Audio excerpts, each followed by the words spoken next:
me di cuenta que mujeres transexuales activistas mueren, mujeres transexuales empresarias mueren, y en donde mueren también mujeres transexuales exoservidoras. Pero lo que me hizo pensar, y esto me hizo llegar a un punto, y es que cuando muere una puta, nadie, absolutamente nadie la recuerda, más que otras putas. Porque el proceso de encontrar asesinos de transfeminicidios en mi ciudad amigable es eso, un mero proceso que se queda en eso. Algo que se queda y jamás avanza. Porque mi ciudad y mi gobierno amigable me ha hecho pensar por más de una vez que yo tengo la culpa por vestirme así. Porque cuando yo voy con un policía y le digo, ¿sabes qué me están haciendo esto? Pero es que tú no les hagas caso si tú sabes lo que eres. Y usted, señor, ¿usted sabe lo que yo soy? Porque ni ellos saben, no están preparados.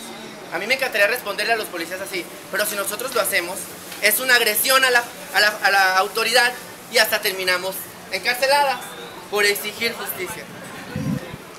Ayer, justamente después de leer y de escuchar 30 casos de asesinatos que no tienen a ni una persona detrás de las rejas, porque justamente hay muchísimas chicas transexuales que están en la cárcel en este momento y sus razones cada quien las tiene. A lo mejor robaron, a lo mejor las inculparon, a lo mejor hicieron otras cosas.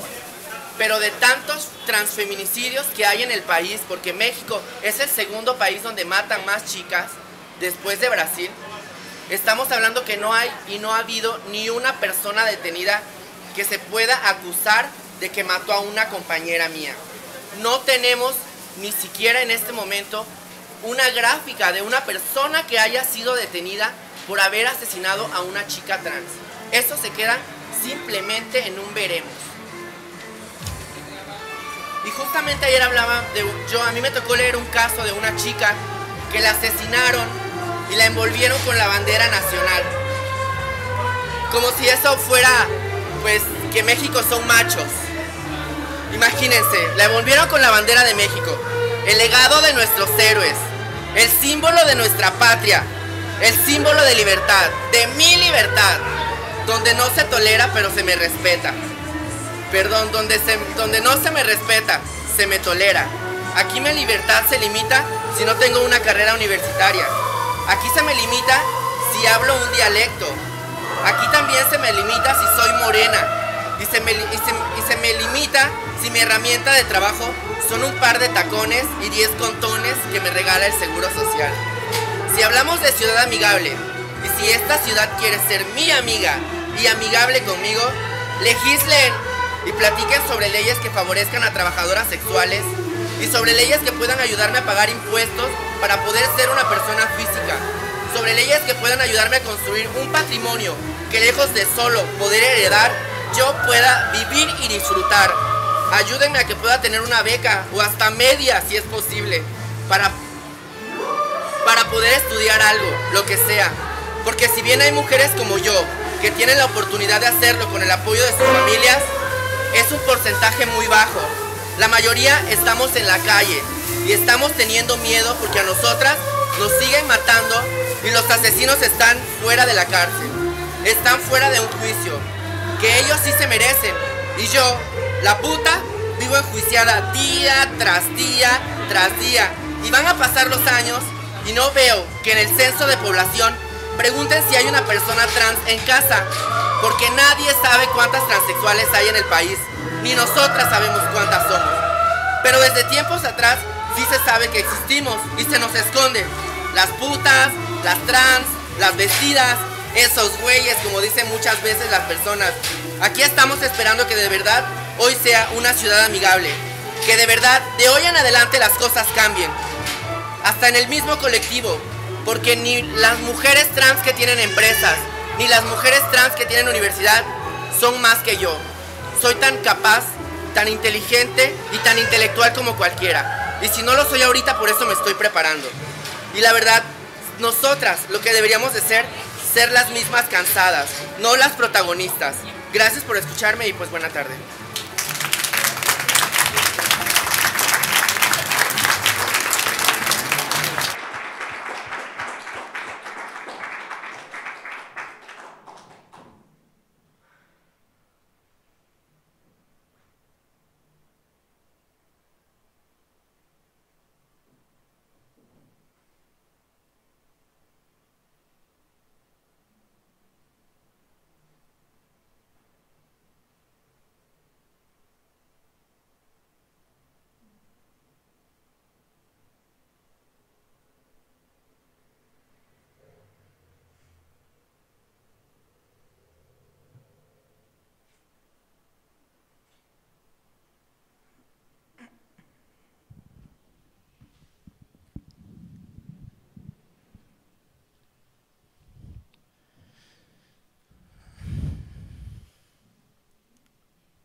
pues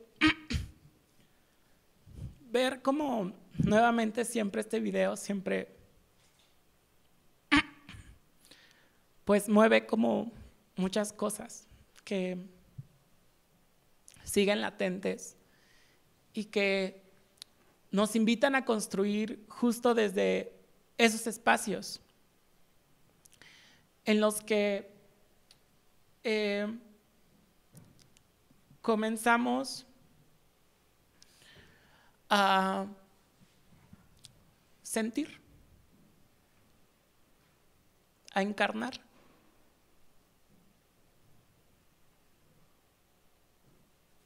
A escuchar el silencio reflexivo.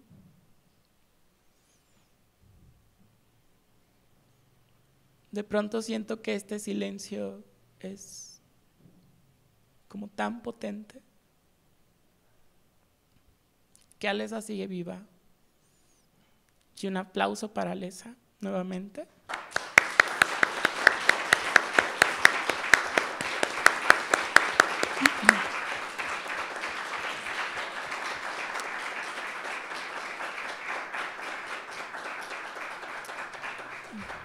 Voy a ir recorriendo como algunas diapositivas, contando pues como algo que ya decía sobre mi familia, sobre el color azul que me acompaña y que me encanta que ahora me siga acompañando porque generalmente me visto de azul. Mi abuela, esta mujer que me cargó entre sus brazos y también pues a pesar de justo de este tema de migración, pues justo me enseñó eso, a sentir. Mi hermana, las dos mujeres que pues hemos crecido también siempre con nuestras raíces ñañú. Mi tío, el más macho, pero que ahora ya me dice Marjané, porque no le dice Marjan, siempre dice, ¿dónde está la Marjané? Y mi transición como algo que yo sentí demasiado acompañado y demasiado afectivo y demasiado lleno de sentires y de fugas que todo el tiempo me permitieron ser, ¿no? Hasta que en 2014 nace la Red de Juventudes Trans, evidenciando algo que no se evidenciaba del todo, que era el tema no solamente de la cuestión interseccional, sino la cuestión del adultocentrismo, donde las voces de personas adultas generalmente son las voces que están dentro de los espacios de participación política, dentro de los espacios de producción, ya sea teórica, donde todo el tiempo hay un tutelaje de nuestras identidades. Yo provengo también del movimiento de donde empecé a politizar la juventud, que fue el movimiento Yo Soy 132, donde comenzaba a preguntarme que había dos tipos de régimen al que yo estaba en contra, el de Enrique Peña Nieto y el de la testosterona. Entonces, esa lucha empezó desde el cuerpo y se trasladaba al espacio de la elección, de la democracia, etcétera. 2 años más tarde, de ese 2012, nace Red de Juventudes Trans a partir de esa crítica y esa necesidad de los espacios de participación política entre juventudes, y que en ese entonces también escapábamos y nació de la mirada de familia normativa, ¿no? Donde ahora arrojan a las infancias, ¿no? Donde que cuide papá y mamá, pues, ¿no? Pero que nunca se cuestiona de hablar de familias, ¿no? Entonces, y que después venía como esta categoría de adolescencia, ¿no? Donde adoleces, donde está todo justo hacia la patología, hacia la medicalización. Y entonces empezábamos un grupo de jóvenes trans a reflexionar sobre esta potencia que era enunciarse desde el tema de juventudes como algo también transitorio, ¿no? Como algo que tal vez atraviesa el cuerpo, pero que también la juventud, según quién es y cómo es construida por un otro, pues. Y bueno, a través de eso, pues las cuestiones de los transfeminismos, principalmente de los feminismos. Recuerdo que la primera feminista que yo conocí, que abiertamente me dijo, soy feminista y este es el feminismo, y un día llegó, fue a través de una compañera que se llama Josefina Valencia, que es una mujer lesbiana, lesbofeminista, y que tenía un coro de mujeres lesbianas, bisexuales y trans. Y es ahí donde yo comencé a saber de transfeminismo, de feminismo, lesbofeminismo, a través de estas compañeras que comenzaron justo a hacer alianzas, como ahora que se contrapone con un discurso TERF, ¿no? Trans-exclusionista, pero que eso acá ya se estaba gestando, pues. Y bueno, para que me acusen más de normativa, pues estudio Derecho. Y toda mi área de estudio e investigaciones en torno, pues, a cómo el acceso a la justicia afecta a mujeres trans, personas trans, y justo estas desobediencias que decía Dodi, ¿no? Pues cómo opera ahí la justicia, de qué se habla cuando se habla de justicia, las críticas al punitivismo, y también cómo pues el disciplinamiento de los cuerpos está constantemente, ¿no? A mí me llama mucho la atención desde el derecho, es decir, que los temas de modos, formas, de cómo opera el género, me llaman mucho la atención que no están legislados dentro del derecho positivo, que no hay una legislación como tal, donde un Estado hable de cómo educar a hombres y mujeres en forma estricta y nos dé como una guía estricta de cuáles son los modos, de cuál es el color, pero que todo el tiempo legitima a través de sus instituciones y todo el tiempo legitima a través de cómo opera el género y de la exclusión de cuando no obedeces a cierto disciplinamiento, cómo el Estado lo legitima. Y es ahí donde también pues empieza una guerra, ¿no? En esa cúpula de la normatividad. Y bueno, empiezan las preguntas. ¿Somos capaces de tener una postura radical de que las vidas de las personas trans también importan?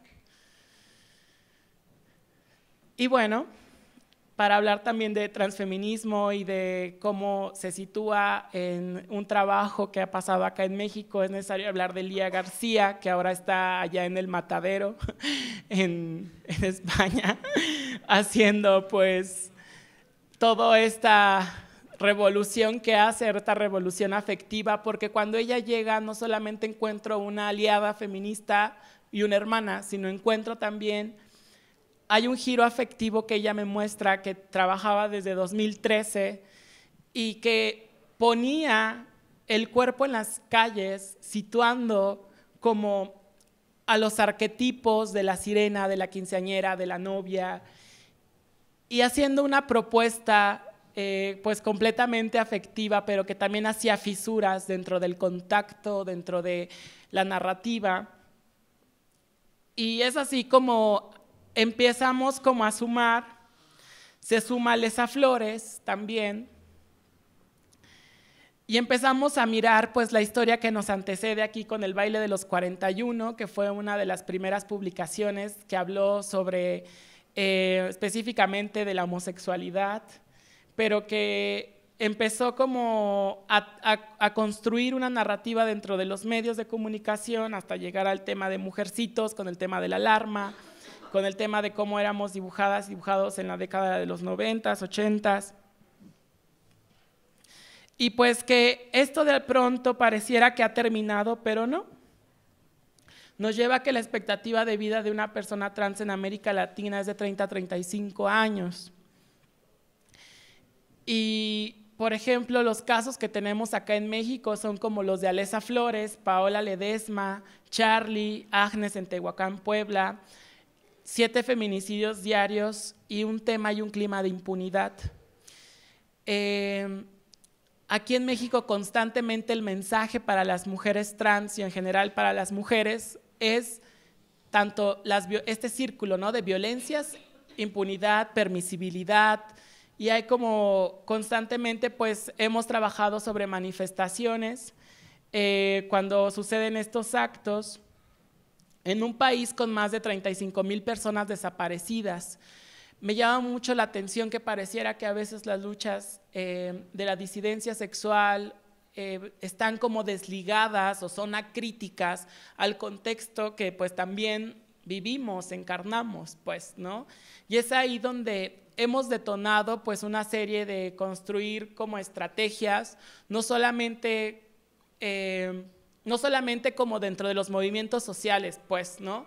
O sea, también dentro de espacios como la academia, ¿no? Como pues aquí está Alba, aquí está David, ¿no? Aquí que siempre hemos estado, Julia, pues, ¿no? Que son como aliados y aliadas, pues, ¿no? Y que todo el tiempo pues también hemos como detonado estas fisuras de decir las voces de proyectos vivos estamos aquí también fisurando, pues, ¿no?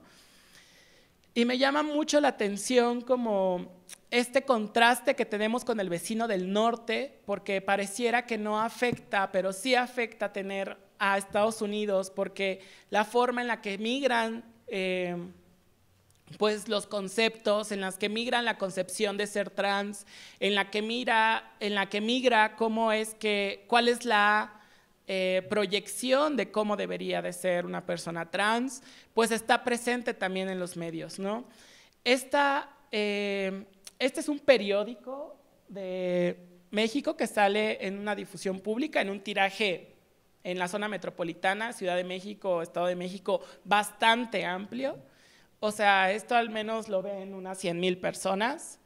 Es un periódico de 5 pesos, así que está al alcance de todas las personas. Y es generalmente como nos narran, desde como esta burla, desde esta deslegitimación, desde este doble sentido, porque aparte pues tenemos una cultura que pues ha legitimado el albur como algo pues gracioso, inofensivo, pero que lo ha llevado también al extremo de jugar con las palabras, ¿no? Como joticidio, pues. Y se contrasta como con la otra imagen del vecino del norte, con una mujer blanca, una mujer con capital político, con relaciones de poder, pues que es nombrada y que justo ese gran otro nos nombra Call Me Caitlyn, ¿no? O sea, como que su voz hasta nos las introyectan tanto que es llámame Caitlyn, ¿no? O sea, ella sí tiene voz, ella tiene un nombre y la otra compañera no. Este fue un transfeminicidio en Valle de Chalco de una mujer racializada que vivía en Chalco, pues, estilista, que pues la asesinaron, ¿no? Veo como el contexto también de una calle sin pavimento, veo como el contexto también de cómo es que ella, pues las oportunidades que se tienen en Valle de Chalco, y pues es contrastante todo eso, y frente a eso pues también sabemos que cuando hablamos de identidades trans también estamos hablando de las formas en las cuales opera el racismo, el clasismo y el poder, ¿no? Desde cómo se ostenta eso. Y, por ejemplo, de ahí nacen justo propuestas, ¿no? O sea, esta era Lía, igual en 2012, 2013. Esta fue una de las primeras, yo creo que, imágenes que yo tuve oportunidad de ver, y otras personas también, donde decía, necesito el transfeminismo para dejar de ser lo que creen que soy cuando me miran, me miran, me miran.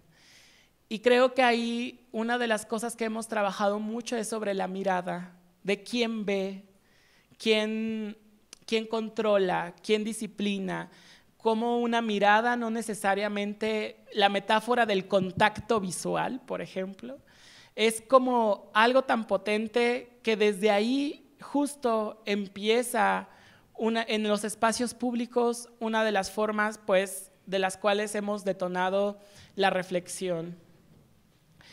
Y pues tenemos también aliadas como Lorena Wolfer, que pues me gusta mucho esta imagen cuando dice, soy mujer porque la historia me determinó, porque me hace pensar que ha determinado la historia para las personas trans, que ha determinado la historia para las personas racializadas, que ha determinado la historia frente al colonialismo, pues.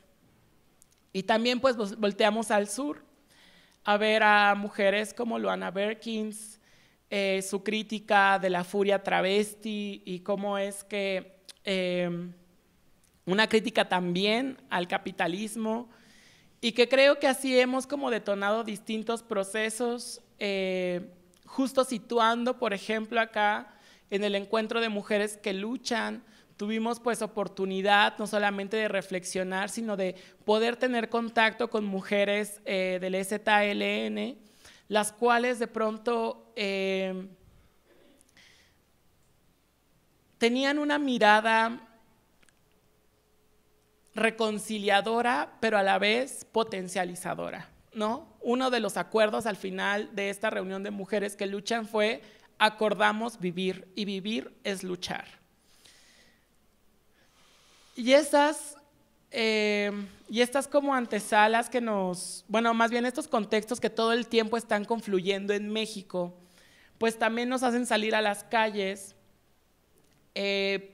teniendo como en cuenta pues las formas en las cuales necesitamos también interseccionar con otros movimientos, donde también hemos construido alianzas desde críticas. Recuerdo mucho como estas sesiones con la Universidad de Washington, donde pusimos el tema, ¿no?, de por qué vendría una universidad del norte a utilizarnos como objeto de estudios a personas de la diversidad sexual, como acá, ¿no? O sea, ¿desde cuándo va, o más bien, cuándo va a terminar esta forma en la cual nuestras vidas son utilizadas como un medio en el cual hacen producción teórica, ¿no?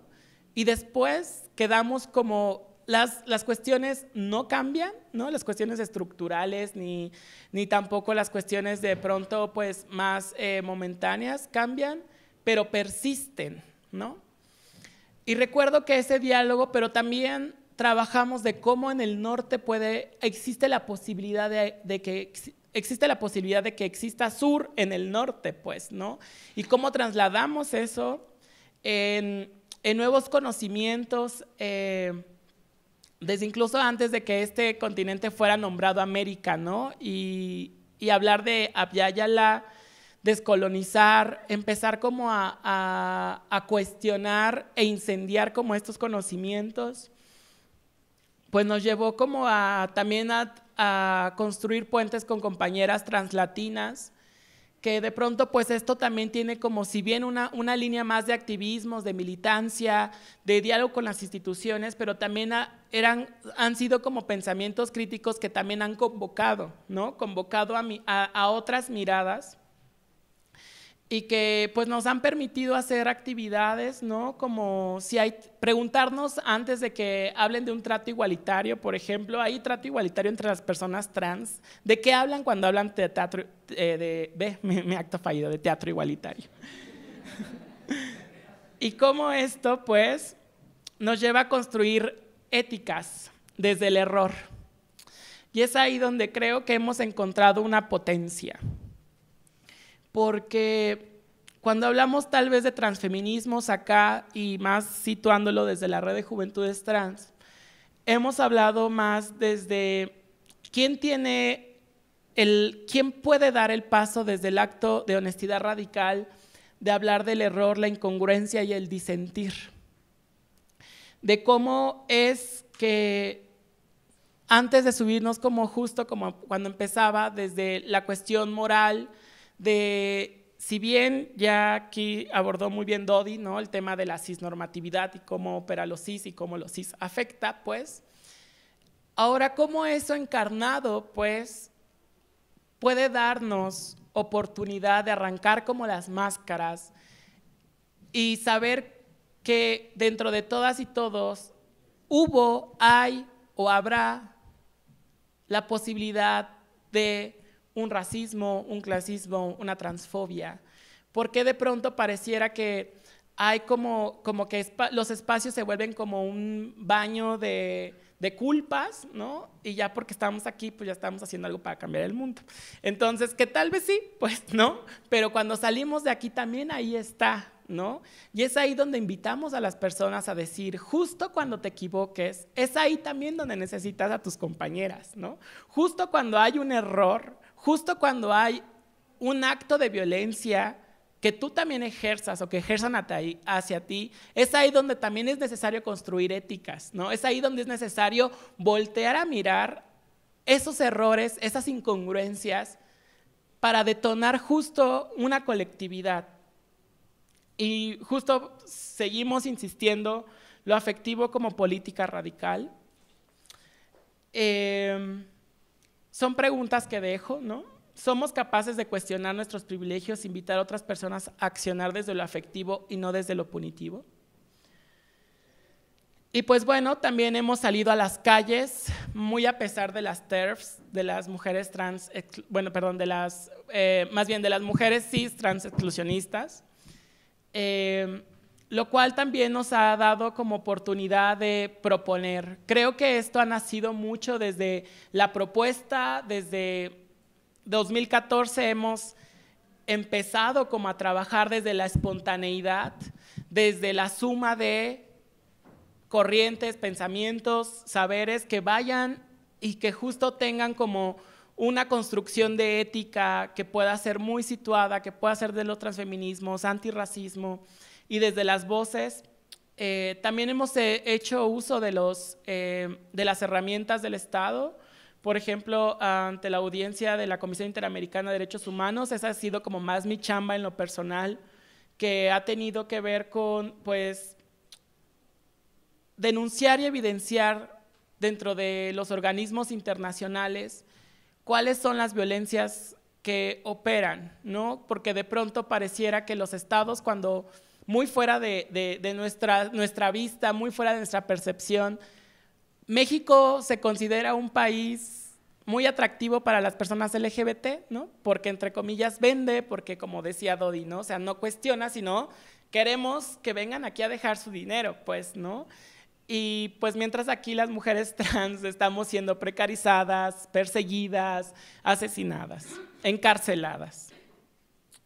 Y pues bueno, aquí también hemos construido una curaduría, por ejemplo, de Lía, que ha construido pues toda una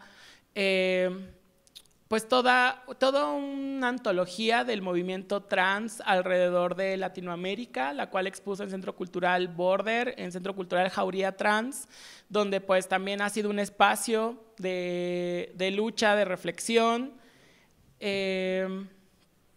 También hemos ido pues, esta foto me gusta mucho porque soy fan de dos personas que están aquí, que es Mauro Cabral y Blas Radi, pues donde nos encontramos en Ginebra porque fuimos justo a hacer activismo a la ONU, que eso también sigue siendo como más mi chamba en cuestiones de incendiar. Recuerdo que una de las reflexiones que hacíamos y que tal vez me quedó mucho para esta forma de los transfeminismos fue que integrantes de ONU mujeres no querían aceptar que las mujeres trans éramos mujeres. Y que la postura crítica fue, pues, si no van a aceptar que somos mujeres, por lo menos salgan del closet de la transfobia. Y entonces comenzamos toda una campaña para decir que ONU Mujeres saliera del closet de la transfobia, que si no se iba a quedar, que callar es ceder, y ceder es parte de estar del lado del opresor. Y a partir de eso, pues también hemos iniciado pues estrategias como Asesórate, que es asesoría jurídica sin costo para personas trans. Sigo apostando desde una cuestión más personal, que el derecho puede ser utilizado desde las fisuras y que el derecho puede ser también una herramienta emancipatoria si podemos canalizar o sumar esfuerzos muy estratégicos. Hace poco pues había una crítica, ¿no?, sobre la crítica abolicionista, la crítica reformista, y pensaba, pues, ¿no?, antes de que tal vez pase o una abolición completa de este Estado, seguramente, recuerdo mucho las palabras de una mujer trans, trabajadora sexual, que se llama Ivonne, que es trabajadora sexual. ¿Cómo le dice Nat? Ivonne Bonbon. Recuerdo mucho a Ivonne Bonbon, que es incendiaria por donde la vean. Pero volteó a verme y me dijo, esta reforma, cuando se reformó el Código Civil por una cuestión de luchas sociales, donde aquí también Alba estuvo ahí presente, decía, esta reforma es para ustedes, dice, para que tengan acceso a una identidad. Dice, yo solamente estoy esperando que mi tumba tenga mi nombre. Y recuerdo mucho que las palabras de ella llegaron y resonaron como tanto a construir este tipo de espacios, de decir, necesitamos construir contranarrativas, y es ahí donde quiero hablar, bueno, quiero cerrar con nuestra propuesta que empezamos el año pasado, que es el boicot trans. Después de toda esta ola de reflexiones, este contexto de muerte donde la narrativa es, o si eres una mujer trans, o terminas en la cárcel, o terminas asesinada, o justo la violencia queda impune.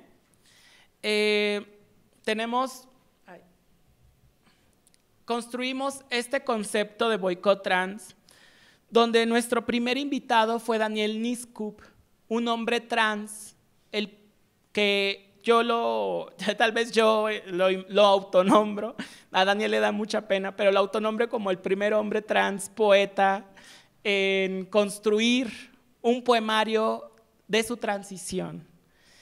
Y que cuando construimos boicot trans, pensamos justo en la potencia que tiene, pues, ser un hombre trans que vive en Oaxaca, de origen zapoteco, e invitarlo a detonar, porque él daba justo una narrativa distinta a la que todo el tiempo nos persigue. Hace poco, un hombre trans, migrante salvadoreño que vive en Estados Unidos, me dijo, hay dos cosas que me persiguieron por ser trans y por ser migrante, y es el sentimiento de persecución. Me persigue la mirada cisgenerista y me persigue aparte el aparato de Estados Unidos con esta criminalidad. Y es así como creamos Boicot Trans. Y este es el manifiesto de Boicot Trans. Convocamos a boicotear el sistema de muerte y vida precaria que coloca a México en uno de los países más violentos para las personas trans en el mundo. Boicot Trans es el llamado a la acción-reflexión desde las voces de personas trans, la solidaridad, participación y posibilidad para organizar la rabia y defender la alegría. Convocamos a la movilización situada desde la memoria histórica y nos reconocemos en una comunidad en movimiento, en la lucha y la resistencia. Evidenciamos que este Estado es feminicida, racista, clasista y reproduce en todos sus niveles la LGBT-fobia, y la impunidad es complicidad. Desde Red de Juventudes Trans partimos desde la postura radical afectiva, la autogestión y la suma colectiva de esfuerzos para hacer este boicot trans sea una realidad. Nos sentimos orgullosos que este evento sea creado entre y para personas trans, a su vez construyendo éticas con nuestras aliadas. Nos movilizamos desde la indignación que nos causa este contexto de violencia, despojo y de incertidumbre. Nos cansamos de ser valientes, nos cansamos de tener miedo, de ser la siguiente persona desaparecida, asesinada o violentada. Apelamos a la protesta por la vida de las personas trans y nos sumamos al eco que nos convoca a una vida digna. Es así como nos convocamos en espacios clave en el movimiento feminista y trans. En un mundo que insiste en mutilar, segregar, abusar, violentar, asesinar y silenciar nuestras corporalidades y transiciones, apostamos por una contranarrativa. Una contranarrativa y vernos desde el verso más afectivo, romper las cárceles y cuestionar el sistema que crea desigualdades, que nos condena a la muerte. Cambiemos juntex el relato, otros versos son posibles. Invitamos a fisurar las narrativas en verso y alzando las voces vivas en manifiesto. Este año nuestro invitado especial es Daniel Niscup, un hombre trans y poeta oaxaqueño con su obra viva Poesía en Transición. Boicot trans, porque las vidas de las personas trans también importan. Nuestra venganza será llegar a Viejex.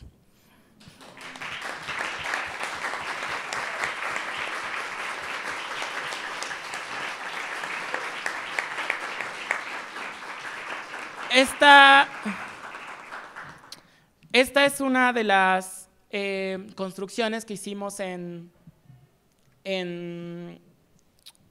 colectivo, ¿no? Este año nuestra participación se va a llamar, ay, creo que ya me desconectaron aquí.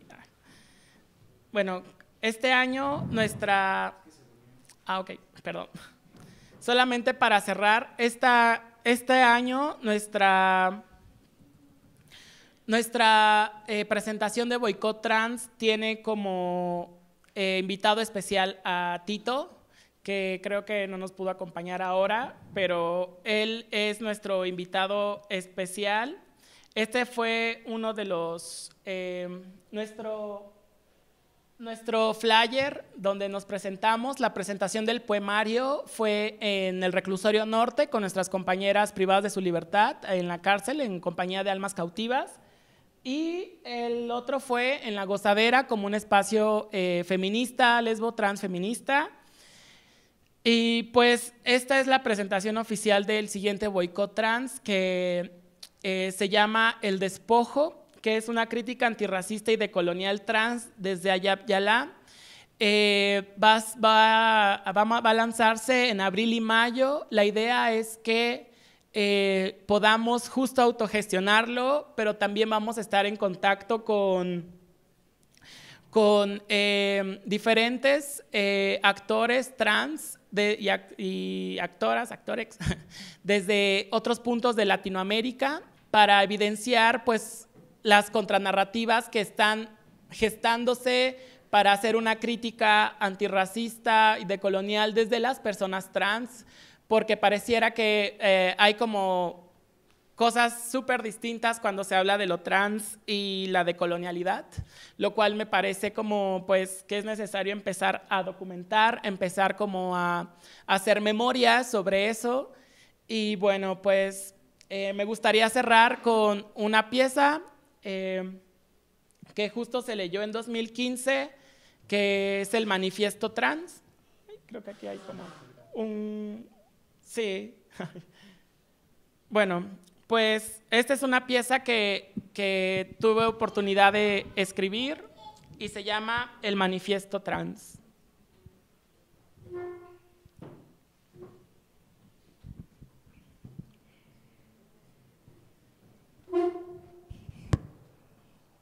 A las negras, putas y trans nos están asesinando. Somos las otras, las trans, las que no cumplimos en el género impuesto al nacer, las que renunciaron a ser un varón diagnosticado por el patriarcado. Nuestra identidad va más allá del estereotipo de sumisas femeninas y machistas masculinos. ¿Nos recuerdas?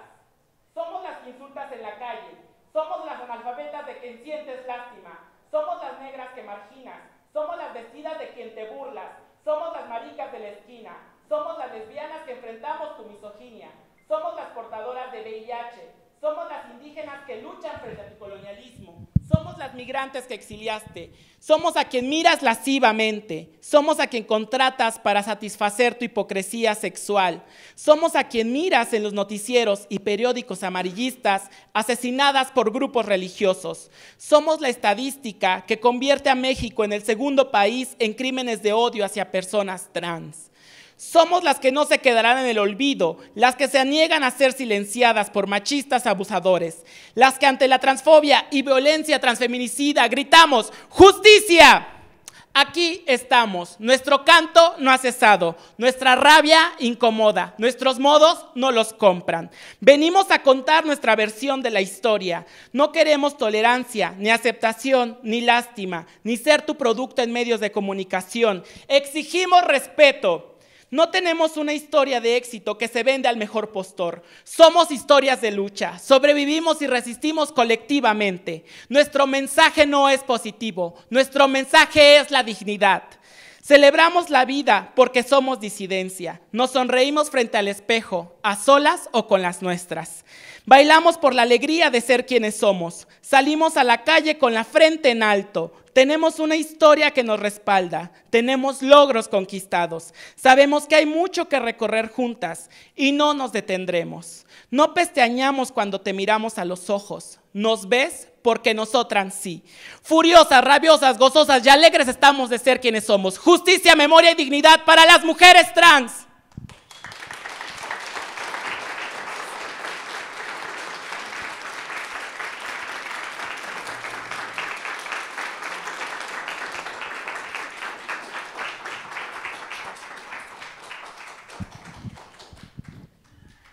Gracias, Jessica. Gracias, compañeras, por la potencia que nos da a abrir pues ahora el diálogo con ustedes. Y bueno, como quien lo dice les, quiero comenzar yo dinamizando pues una pregunta para todas y que pues habla pues a partir de esta apropiación, este acuerpamiento, ¿no?, de este arte y de este activismo. La pregunta pues por la responsabilidad, ¿no?, con las visualidades pues que creamos, ¿no? Cómo pues a partir de cómo pensamos, cómo organizamos y cómo difundimos pues nuestras políticas de autorrepresentación, cómo pues nosotras pues apostamos, ¿no?, para mostrarnos, ¿no?, y para poder poner el cuerpo, ¿no?, ya sea en la calle, ya sea en la academia, ya sea en la galería, ya sea donde sea, ¿no? ¿Quién quiere partir? ¿Sí? Bueno. Sí, y después ya pues abrimos las preguntas. Vaya levantando la mano y nos voy ordenando. Sí, en realidad, quizás justamente lo que es la autorrepresentación o las imágenes que circulan justamente en nuestro caso fue como un poco también el puntapié de decir, bueno, cuáles son esas imágenes que queremos representar en esta campaña y por qué queremos ocupar las calles, ¿no? Porque necesitamos que también estas imágenes en algún punto nos espejen y también nos protejan. También lo pensábamos como alguna suerte de amuleto colectivo que vaya estando presente en esas calles y nos acompaña en ese andar y que esa situación de temor se convierta en otra cosa, ¿no?, en una situación más bien de seguridad y empoderamiento de cuando estamos transitando nuestras calles. Y en ese sentido también como la invitación al hacer a todas y la representación en todas sus formas. También en la circulación, algo que dije al pasar es que la campaña es anónima y que eso también unifica de alguna forma, en nuestro caso, el decir, bueno, que cualquiera de las imágenes nos representa y nos convoca, que no hay una firma y que por eso también nos interesan que circulen de esa forma. Y también en ese sentido ocupamos las calles, pero también ocupamos muchos otros espacios con estas imágenes, ¿no? Volviendo quizás a lo del libro, y que, perdón, antes omití hacer circular, ahí hay unos ejemplares que si quieren verlo, lamentablemente no tenemos ejemplares a la venta, que me preguntaron algunas, nos hemos quedado sin, pero bueno, sí la idea es en algún momento hacer una nueva publicación. Nosotras pensamos que también que estas imágenes sean parte de un libro, también ayudan a potenciar. No creemos mucho en quizás que, si bien esta campaña es callejera, creemos que el libro es una herramienta, entonces no pensamos que se convierta en algo mercantil el hecho de que haya un apoyo en la venta en este caso de este libro, que sirve para seguir multiplicando. Digo esto también porque ha generado también conflictos en algunos, que las imágenes sean parte de un libro cuando tenían una esencia de campaña para las calles. En ese sentido pensamos que justamente estas imágenes tienen que ocupar todos los espacios, por eso también desde la incomodidad muchas veces habitamos muchísimos espacios, habitamos galerías, habitamos instituciones, pero siempre con una misma voz, y en ese sentido eso es lo que, digamos, está bueno que se sostenga.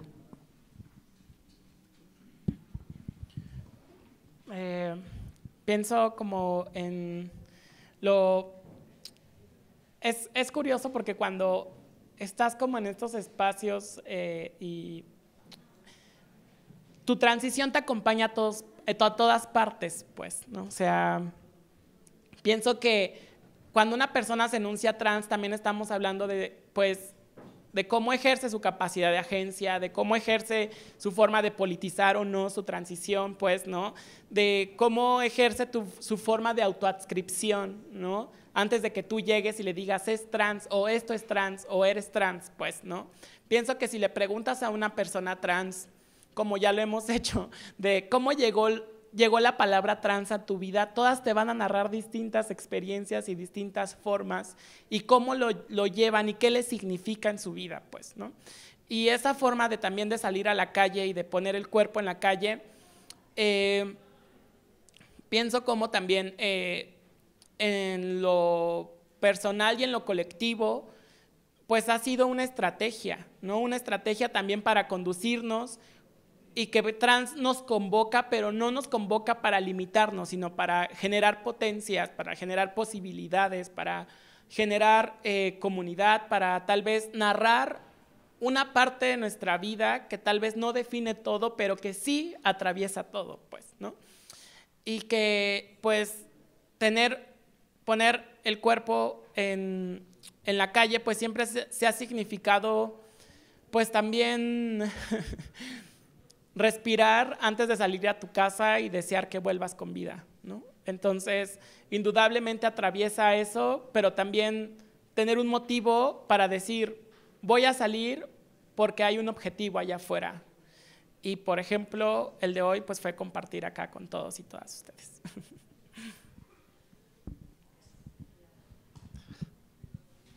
Bueno, sigo las cuestiones con una reflexión acerca de la belleza. Es un tema tabú que no se habla y creo que es importantísimo que pensemos cómo que algunos cuerpos son tidos como más bellos que otros. Para mí tiene todo que ver con la pregunta, la responsabilidad que tenemos con nuestras visualidades, nuestros cuerpos, porque lo que pasa es que los cuerpos no hegemónicos somos objetificados en la imagen. O sea, eso tiene todo que ver con la concepción que se tiene de belleza, que no se habla. O sea, tenemos una sociedad que elige los cuerpos cis como los que tienen derecho al afecto. Mismo las siglas reproducen este pensamiento porque ponen las personas trans más allá, como si nosotras no tuviéramos una sexualidad. O somos lésbicas o somos trans. Y yo que soy lésbica, soy hetero, soy gay, soy bi, soy pan, soy T, soy que, soy más, soy I. Yo a cada letra que veo, me veo. O sea, estas letras producen exclusiones y ciegan los procesos experienciales de subjetividad y procesos sociales de socialización.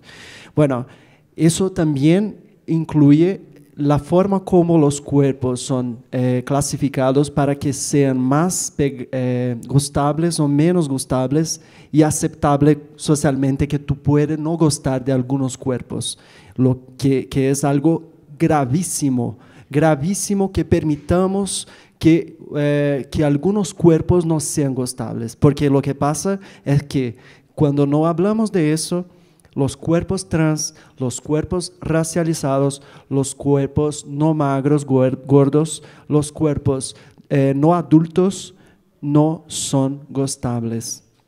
Entonces, y etcétera, todos los otros marcadores de desigualdad. Entonces, creo que aprendemos que hay una belleza del cuerpo que es cisnormativa, y ahora sí tenemos que pensar como una pregunta, cómo abrírsenos y para la mirada y para la expresión de la belleza trans sin objetificarnos y sin sermos objetificadas como trans. Cómo abrímonos a una belleza de mujer sin ser objetificadas, sin tampoco objetificar. Entonces, es una pregunta que dejo porque da forma como está no funciona, porque nosotras como trans parece que no tenemos derecho a los afectos. Yo veo, por ejemplo, que vengo incluso de mi socialización jejejeje, como costumbro decir, yo veo y siento y percibo que en determinado momento en los espacios las jejeje desaparecen porque están follando, después vuelven. O sea, hay un circuito de afectos que nosotras no pertenecemos, y tampoco otras formas de desobediencia de género que no las mujeres trans, tampoco tenemos espacios para cambiar afectos. Lo que pasa es que hay circuitos muy cerrados de quiénes son los cuerpos que merecen el toque, el afecto, la belleza. Entonces, tenemos que hablar de eso. ¿Por qué este circuito cerrado? Y por qué hay estas presuposiciones que algunos cuerpos no pertenecen a estos circuitos. ¿Qué pasa? Yo, por ejemplo, me pongo públicamente siempre en este lugar de profesora universitaria para que se quede nítido que cuando entré en la universidad, todas las personas que están ocupando lo mismo cargo que yo son casadas con una persona, relacionamiento monogámico, y todas tienen su circuito de afecto que yo no tengo este mismo derecho, ¿sabe? Entonces, es necesario decir eso, es necesario esfregar en la cara para que las personas cis vean que tienen una responsabilidad de cambiar afectos con personas trans, y nosotras trans también cambiamos entre nosotras de varias formas, incluso desconstruyendo la cisnormatividad afectiva que nos hizo quienes somos.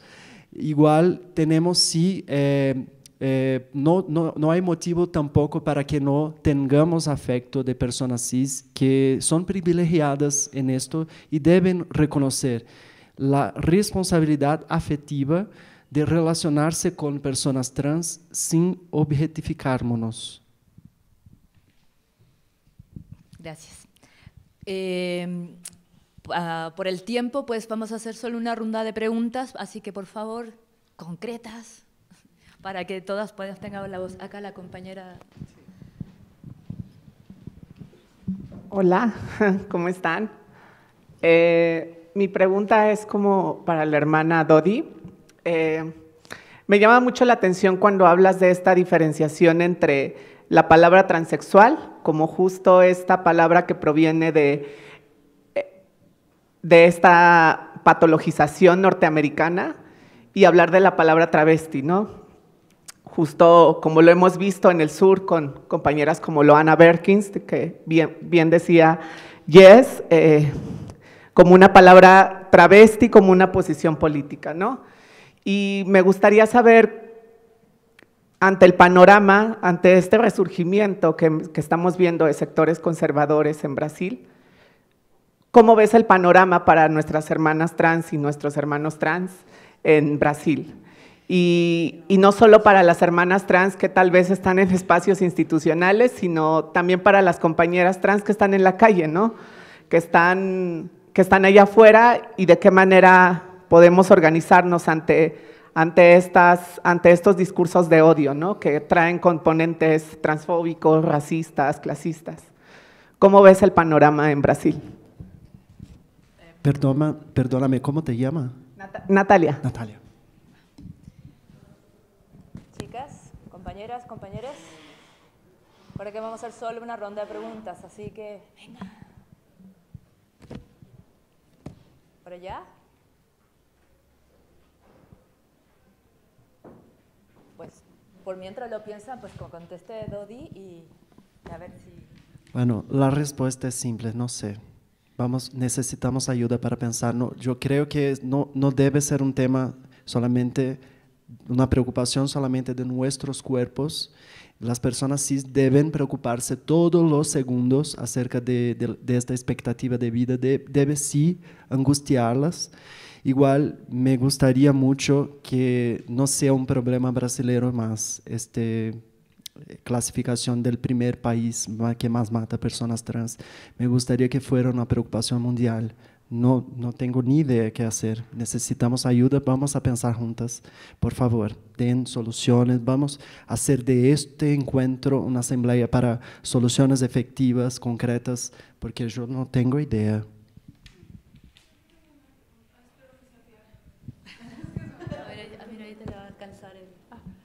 Bueno, es que varias de ustedes tocaron el tema de las infancias y del adultocentrismo. Entonces yo quiero preguntarles, bueno, y también la preocupación de que ciertas personas con privilegio intenten ser las portadoras de la voz de otras personas, ¿no? La pregunta es, desde este universo adultocentrista en el que estamos, ¿cómo dar lugar a las infancias cuando, digamos, la voz se articula siempre desde el adulto? O sea, ¿cómo es en sus experiencias se presta esa voz a quienes ni siquiera hablan todavía el lenguaje articulado? Pues no sé si es claro. Pues vamos respondiendo a una, a ver si se alientan acá. En la mesa anterior, Valeria Flores planteaba algo que nos interesó como conversar, ¿no? Que era este planteamiento que se hacía, que no necesariamente la postura era no desde las propuestas feministas y para las feministas, ¿no? Abrir un poco. Yo quería, pues, aprovechando la presencia tuya, Jessica, y de Natalia, que son además unas luchadoras y están abriendo camino en toda esta incorporación de las conversaciones con estos otros campos que nos interesa abrir, discutir, aprender también de ustedes. ¿Cómo podemos hacer justo para abrir la cuestión no desde y para las comunidades trans, sino poder dialogar, poder caminar juntas, ¿no? Y poder también nosotros aprender de toda esta lucha que no es compleja, no es nada fácil. ¿Otra? ¿No? Pues podemos contestar primero lo de las infancias y después lo demás. Si siguiera, te paso. Igual todas tienen experiencia. Perdón, una aclaración. Cometí un error de dirigir solo a Jessica y a Natalia, está Dodi también, pero hablaba un poco en el contexto mexicano, pero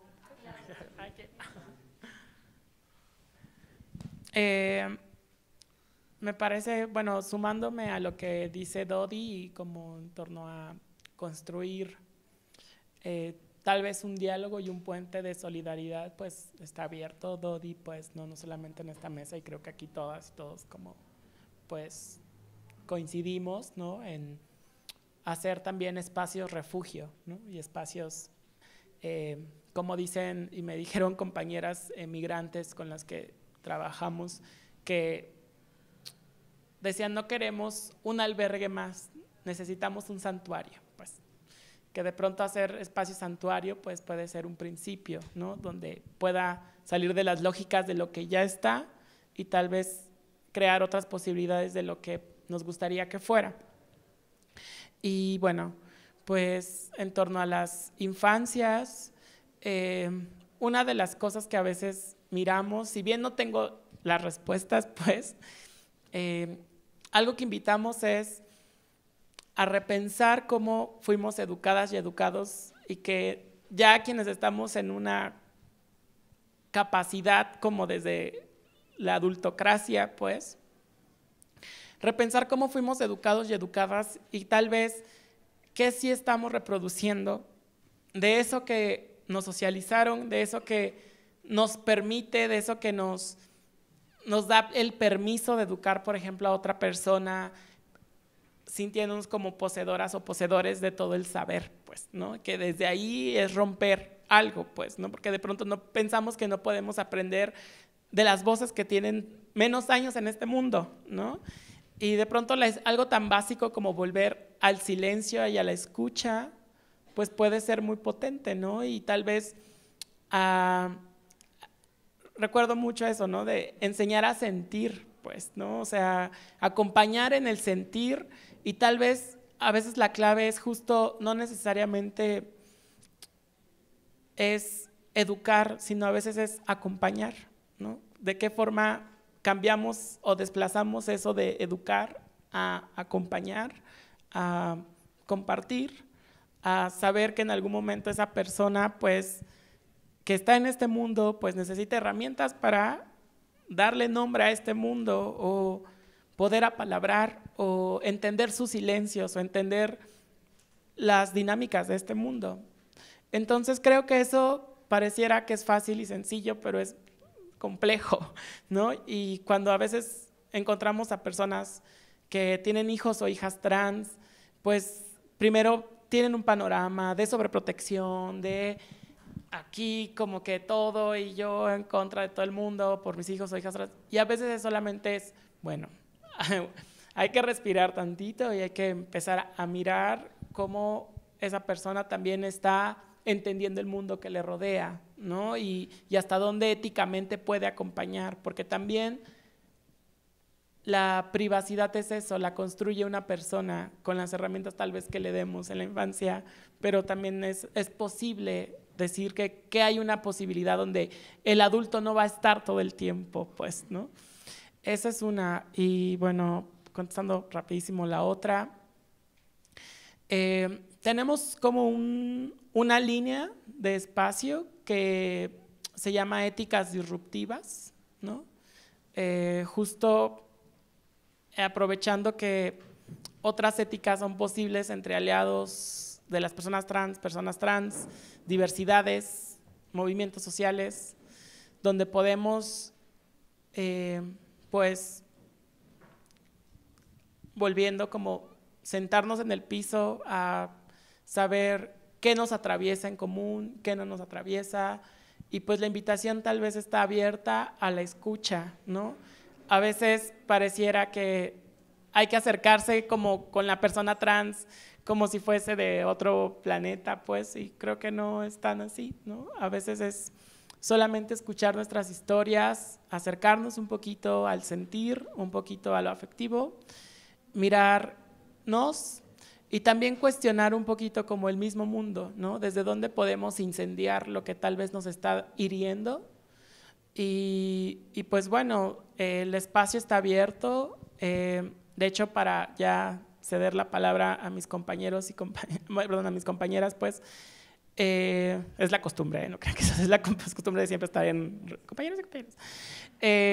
A mis compañeras me gustaría como, bueno, invitarles, por ejemplo, a sumarse a el próximo boicot trans, pero también estamos haciendo colectas para las personas LGBT migrantes que vienen de El Salvador, de Honduras, para llevarles artículos de primera necesidad. Y pues también vamos a pasar como un botecito por si quieren hacer alguna donación para comprar justo insumos o para estar como pendientes, que bueno, ahí en nuestras redes sociales compartimos todo lo que siempre hacemos o donamos o estamos como todo el tiempo movilizando. Y pues también a lo mejor 1 peso, 2 pesos, o si lo tienen y después lo quieren llevar, son bienvenidos y bienvenidas, porque pues también hay cosas de urgencia, ¿no?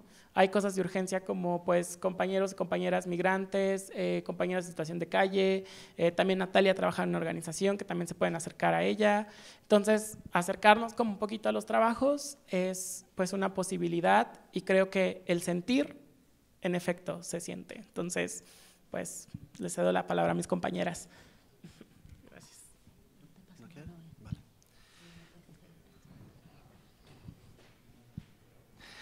Bueno, voy a empezar por la pregunta de Ileana, que no fue para mí, pero me gustaría hablar un poquito. No, sin problema, sin problema.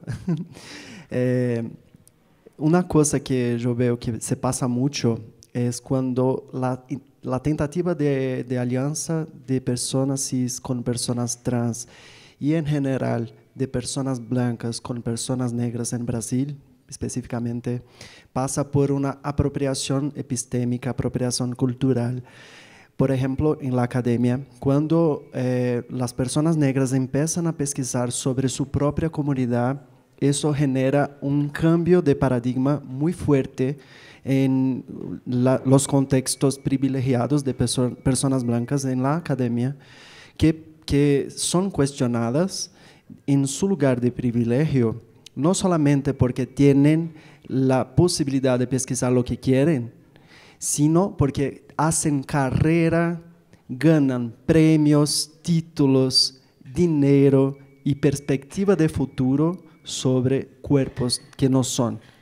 Y eso es concretísimo. Entonces, lo mismo se pasa en general cuando personas cis objetifican, o mismo cuando no quieren objetificar personas trans, pero reproducen este modo de funcionamiento que es editar una persona trans, entrevistar, por ejemplo, jornalismo, periodismo. En Brasil tenemos 3 medios de periodismo exclusivamente pensado por personas cis para vehicular informaciones sobre personas trans, mientras hay personas trans periodistas que no tienen espacio para producir las noticias. O sea, vehiculan noticias sobre el movimiento de representatividad en artes por medio del periodismo cis sobre personas trans, pero no perciben que hay también una apropiación periodista cis sobre las personas trans.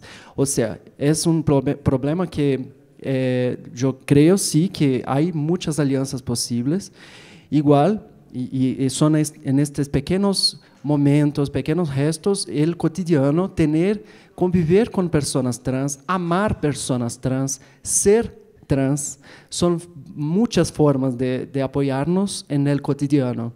Igual, profesionalmente, creo que un modo concreto, efectivo de alianza es no, siendo cis, no más ocupen este espacio que es nuestro, no más, porque es muy nítido. Por ejemplo, cuando yo hice el doctorado, soy la primera persona trans a hacer un doctorado en psicología social en la USP, la segunda del país, de Brasil. Yo vi concretamente las personas cis que hicieron pesquisas de doctorado antes de mí sobre el mismo tema, que ganaron títulos, no solamente el mismo título que yo, sino la beca de $500,000, sino premios de mejor tesis. Y eso es concreto cuando también vemos se pasar en otros temas, cuando se vehicula una obra de teatro. No, en Brasil está el tema de la vez, la representatividad trans en el teatro, y se concentra en la escena, o sea, como si fuera solamente la actuación, la representatividad. Entonces pasa que muchos y muchas directoras cis empiezan procesos que tienen la voluntad de ayudar, tienen en el elenco trans, pero son cis pensando, dirigiendo, haciendo la iluminación escénica, haciendo la escenografía, haciendo la dramaturgia, la sonoplastia y todo. Entonces, ¿qué tipo de arte que estamos haciendo? ¿Qué tipo de representatividad es esta? ¿Solamente en la escena? ¿Por qué no tenemos personas trans en el derecho que hacen un trabajo como ese de asesorar? En la psicología, por ejemplo, que empecé a decir ciscología, otro trocadillo que creé para nomear la cisnormatividad de la psicología. Yo he visto mucha gente cis especializándose en atendimiento a personas trans. Y eso es gravísimo. No porque personas cis no pueden atender personas trans, sino que se especializan en personas trans y hacen carrera, ganan un reconocimiento. Y este es un momento de afirmación histórica que nosotras, personas trans, necesitamos ocupar nuestros espacios. Y no hay nadie que pueda hacer eso por nosotras. Entonces, parar, solo eso. Quiere ayudar, a veces es parar también, no hacer. Y escucharnos, porque decimos siempre, vamos a decir, acá sí, y siempre hay personas trans para todos los cargos. Y si no hay, tenemos que pensar en un proyecto mucho mayor. Por ejemplo, la infancia. Hablemos entonces. Este trabajo que mencioné ahora poco, que hice en Brasil y hago un poco más a distancia todavía, después que me cambié para Bahía, con bebés trans, lo que quiere decir es que el trabajo principal es con las familias. Los bebés también, por supuesto, están juntos, pero no es una cosa que yo voy a hacer algo pedagógicamente con bebés. Ustedes dicen nenes, nenas. Bueno, en castellano. Ahí hacemos un trabajo con las familias. Vea, la primera cosa, cuestionar la cisgeneridad compulsoria de todos los cuerpos. ¿Es menino porque tem pene? ¿Es menina porque tem vagina? Entonces, ya empieza una decisión, una postura, una actitud afirmativa desde el cuerpo adulto hacia la crianza. Entonces, hacia el bebé. Cuando decimos que son bebés trans, no estamos haciendo lo mismo. No, porque mucha gente dice, no, entonces ustedes hacen lo mismo, porque están decidiendo, eligiendo sobre el cuerpo que no habla. No, es el revés. Cuando nomeamos un bebé trans, decimos, este bebé no sigue la cisnormatividad compulsoria. Es solo eso. Ahí empieza el acompañamiento, el proceso, la experiencia, proporcionar trajes distintos, proporcionar juguetes distintos. O sea, y vamos a tener pequeños resultados de ese proceso, no soluciones completas, sino pistas que van informando. Por ejemplo, una pista importantísima que descubrimos es, ¿cómo ustedes llaman la fralda? La cosa, falda, no, pero no la falda de la saya, de nenes mismo, cuando se pone para xixi cocó. Pañal. Bueno, entonces salió de pañal. Todas y todos tienen, no sé cómo se llama, las ropas íntimas, cueca y calcinha. Calzón, lo mismo, calzoncillo y calzón. Bueno, para todas, lo mismo. O sea, salió del pañuelo, todas tienen derecho y van a usar todo los tipos de ropa íntima. ¿Por qué? Yo tengo 34, empecé a usar calzoncillo o calzón, el femenino, ¿no? Supuestamente. El calzón a los 25, 30 más o menos. Entonces, porque yo no pude utilizarlo desde la niñez, ¿sabe? Entonces, la cuestión no es que estamos eligiendo, sino que estamos oportunizando experiencia con todos los trajes para todo el mundo. Eso es un proceso experiencial que no va a decir, la cisgeneridad compulsoria no permite. Primero porque decide, es la cisgeneridad compulsoria que elige sobre los cuerpos, que van a decir, esta es una menina, este es un niño, esta es una niña. esta va a jugar con esto, va a hacer, o sea, la cuestión que hacemos, que percibimos con este proceso es procesual, es experiencial, buscar nuevas formas de socialización que no están en este cuadro de definición adultocéntrica acerca de las performatividades de género.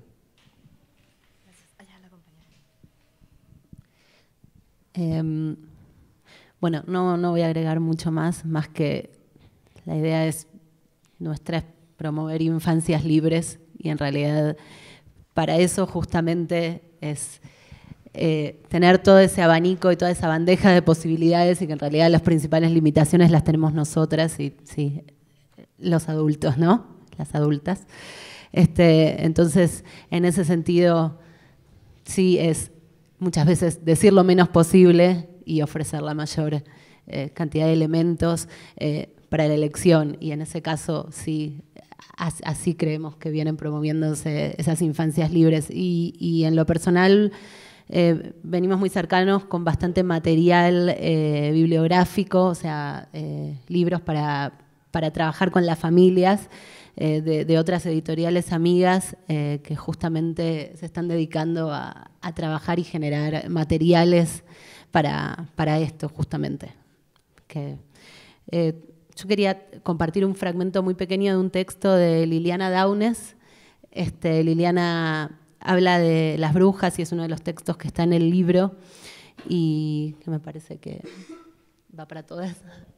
Dice, somos brujas, guardamos los secretos de miradas y abrazos, cuidamos el fuego incluso en el que ardimos, leemos lo que queda en sus cenizas, sabemos el secreto de la borra de café, leemos lo que nos dice el viento, entendemos la música que late en los tambores, cantamos, dibujamos poesías en las paredes, gritamos nuestra rebeldía, somos guardianas de la memoria.